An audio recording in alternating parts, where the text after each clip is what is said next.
அனைவருக்கும் அன்பான வணக்கங்கள். 6/12/2024 கார்த்திகை மாதத்து 21ஆம் நாள் காலை 11:14 வரைக்கும் பஞ்சமி திதி, பின்பு சஷ்டி. கார்த்திகை வெள்ளியில் பஞ்சமி திதியும் இருக்கு, சஷ்டி திதியும் இருக்கு. இந்த நாள்ல மிக மிக எளிமையான ஒரு சூட்சம தாந்திரிக பரிகாரத்தை கடன் தீர்வதற்கும் பணவசியம் உண்டாகுவதற்கும் செய்ய போறோம். கடன் அப்படின்னா யார்ட்டையாவது கையில் காசு வாங்குறதுக்கு மட்டுமே கடன் கிடையாது. வாகன கடனாக இருக்கலாம், வீட்டு லோனாக இருக்கலாம், வண்டி லோனாக இருக்கலாம், கார் லோனாக இருக்கலாம், இல்லை நீங்கள் யாருக்காவது ஷூரிட்டி கையெழுத்து போட்டிருக்கலாம். இதுவுமே பார்த்தீங்கன்னா கடன் தான். இந்த கடன் தீர்வதற்கும் நீங்கள் யார்ட்டையாவது கைகளில் கடன் வாங்கியிருந்தீங்கன்னா அந்த கடன் தீர்வதற்கும், நகை கடன், நகை வாங்கியிருப்போம், ஏதோ அவசரமாக பணம் தேவைன்னு போய் நகை அடமானம் வச்சுருப்போம், அந்த நகை கடன் தீர்வதற்கும், உங்களுக்கு தேவையான பணம் நீங்கள் கேட்ட இடத்துல இருந்து உங்களுக்கு தேவையான பணம் உங்கள் கைகளுக்கு வந்து சேருவதற்கும், நீங்கள் கொடுத்த பணம் உங்கள் கைகளுக்கு வருவதற்கும், கார்த்திகை மாதத்து வெள்ளிக்கிழமையில் வரக்கூடிய சஷ்டி இரவுக்குள் இந்த ஒரு எளிமையான பரிகாரத்தை செய்யுங்க. முருகப்பெருமான், கடன், இது ரெண்டுக்குமே உடனே நமக்கு ஞாபகம் வரக்கூடியது துவரம் பருப்பு தான். தாந்திரிக பரிகாரம் செய்யறதுக்கு நமக்கு ஞாபகம் வரக்கூடியது அங்காரகனுக்கு உகந்த தானியமான துவரை தான். இந்த துவரம் பருப்பு டப்பால தான் இந்த 2 பொருளை மறைச்சு வைக்க போறோம்.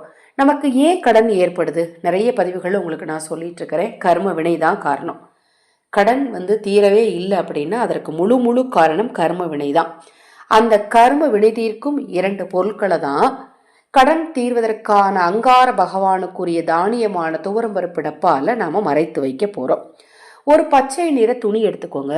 அதுல ஒரு கைப்பிடி பச்சை அரிசி வைங்க. அது மேலேயே 1 ஸ்பூன் கருப்பு எள்ளு வைங்க.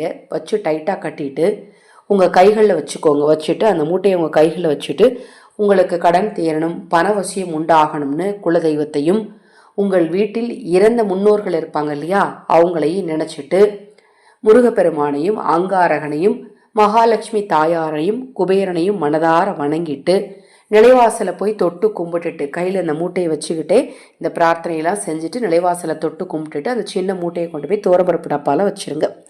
மறுநாள் காலையில் சனிக்கிழமை பித்ரு கடனை அடைப்பதற்கான ஒரு முக்கியமான நாள். இந்த நாளில் அந்த மூட்டையை கொண்டு போய் ஓடும் நீரில் போட்டுருங்க. இல்லை பசுவிற்கு தானமாக கொடுத்துருங்க, இல்லை பறவைகளுக்கு தானமாக கொடுங்க, இல்லை மீன்களுக்கு தானமாக கொடுத்துருங்க. இவ்வாறு செய்கிறதுனால பார்த்தீங்கன்னா உங்களது எப்பேற்பட்ட கடனும் நிச்சயமாக தீரும். உங்களுக்கான பணம் உங்கள் கைகளுக்கு சேரும்.